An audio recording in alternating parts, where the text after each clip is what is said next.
Assalamualaikum warahmatullahi wabarakatuh. Perkenalkan, nama saya Karina Afelia Putri. Saya dari kelas 11 KBDR nomor absen 21. Pada kesempatan kali ini, saya akan menceritakan kembali mengenai petualangan, pelayaran, dan penjelajahan samudra bangsa-bangsa Eropa menuju Kepulauan Nusantara. Pertama, bangsa Portugis. Berita keberhasilan Columbus menemukan daerah baru membuat penasaran Raja Portugis, yaitu Manuel I. Raja Portugis tersebut kemudian memanggil pelaut ulung asal Portugis yang bernama Vasco da Gama untuk melakukan ekspedisi penjelajahan samudra guna mencari daerah penghasil rempah-rempah. Sebelum Vasco da Gama mendapatkan perintah dari Raja Manuel I, sudah ada pelaut asal Portugis yang bernama Bartolomeus Dias yang berangkat melakukan pelayaran mencari daerah timur dengan menelusuri pantai barat Afrika. Namun, pada tahun 1488, karena adanya serangan ombak yang besar, maka dengan terpaksa rombongan Bartolomeus Dias mendarat di suatu ujung selatan benua Afrika yang dinamakan dengan Tanjung Harapan. Rombongan Bartolomeus Dias tidak melanjutkan penjelajahannya dan memilih untuk kembali ke Portugis.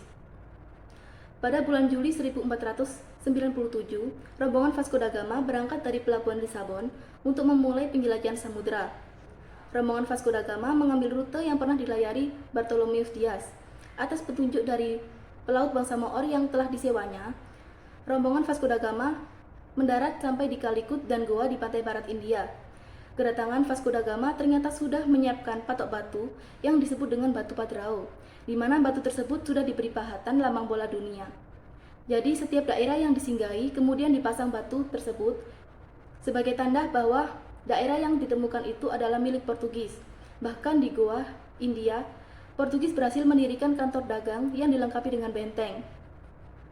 Setelah beberapa tahun tinggal di India, orang-orang Portugis menyadari bahwa India ternyata bukan daerah penghasil rempah-rempah. Mereka mendengar kabar bahwa Malaka adalah pusat perdagangan rempah-rempah, sehingga dipersiapkanlah ekspedisi penjelajahan samudra lanjutan di bawah pimpinan Alfonso de Albuquerque.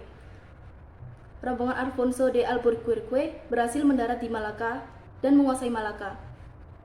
Dengan dikuasainya Malaka oleh Portugis, membuat perdagangan orang-orang Islam menjadi terdesak. Orang-orang Islam tidak lagi bisa berdagang dan keluar masuk Selat Malaka, dikarenakan Portugis memonopoli perdagangan di Malaka. Akibatnya, para pedagang Islam menyingkir ke daerah lain. Tindakan Portugis memaksakan monopoli perdagangan di Malaka tentunya mendapatkan protes dan perlawanan dari berbagai pihak. Namun, Portugis terus berusaha untuk memperluas monopoli perdagangannya hingga sampai ke Indonesia. Yang kedua, bangsa Spanyol. Sebelum orang-orang Portugis berangkat memulai penjelajahan samudra, sebenarnya orang-orang bangsa Spanyol sudah lebih dulu melakukan penjelajahan samudra untuk mencari daerah timur atau tanah Hindia yang dikenal sebagai daerah penghasil rempah-rempah. Kedua bangsa ini sama-sama ingin menguasai wilayah lain di dunia.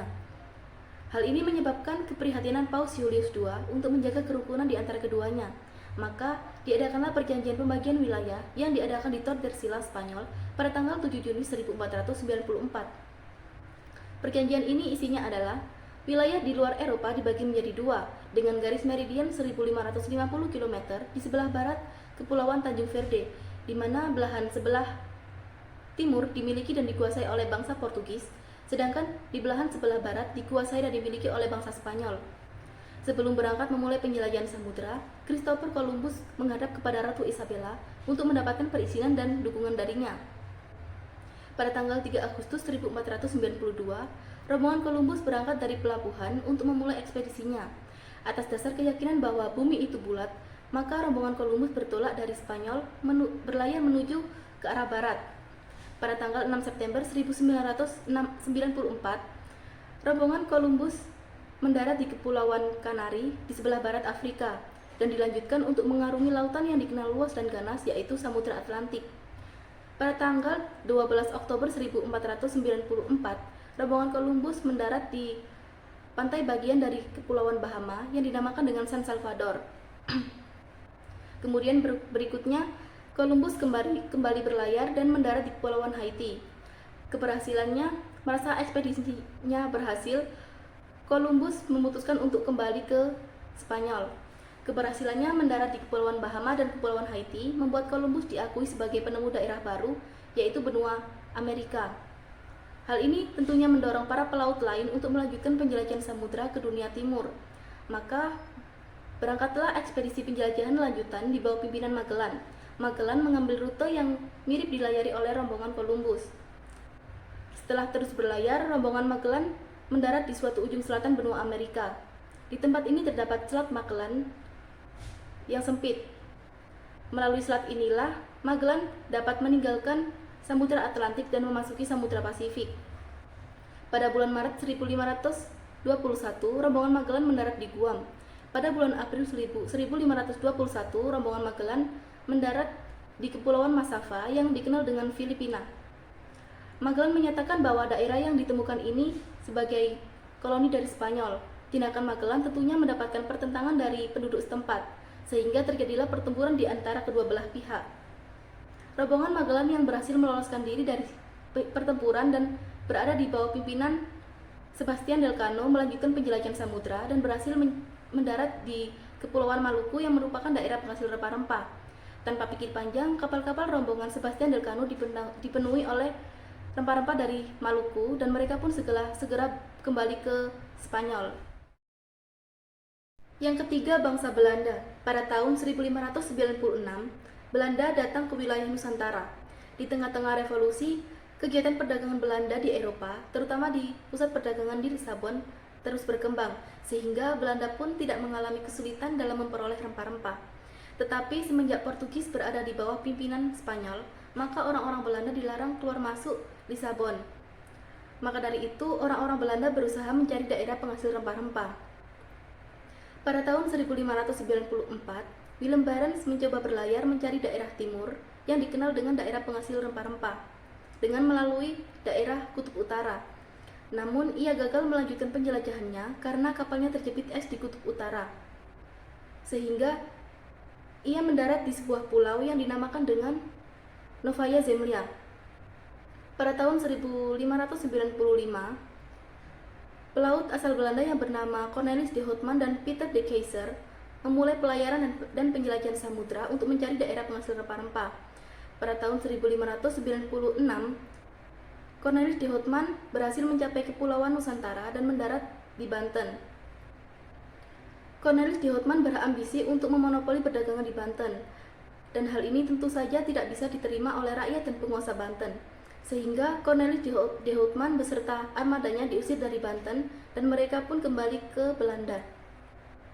Ekspedisi penjelajahan selanjutnya dipimpin oleh Jacob van Heemskerk. Pada tahun 1598, Jacob van Heemskerk mencapai Kepulauan Nusantara dan mendarat di Banten. Belanda pun mulai melakukan aktivitas perdagangannya.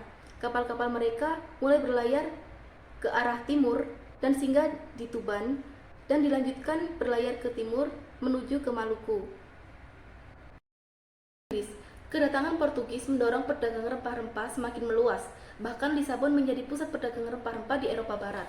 Dalam hal ini, Inggris dapat memperoleh rempah-rempah secara bebas dengan harga yang relatif murah. Namun, Inggris tidak bebas mendapatkan rempah-rempah semenjak Inggris terlibat konflik dengan Spanyol dan Portugis.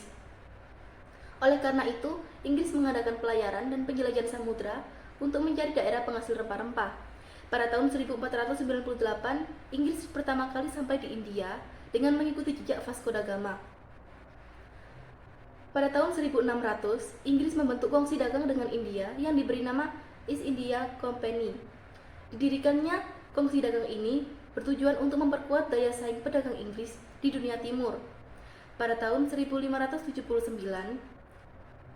dengan dipimpin oleh Francis Drake dan Thomas Cavendish, Inggris berhasil mencapai Kepulauan Nusantara. Pada tahun 1604, Inggris berhasil membentuk kantor dagang di Indonesia seperti di Ambon, Makassar, Jayapura, dan Jayakarta.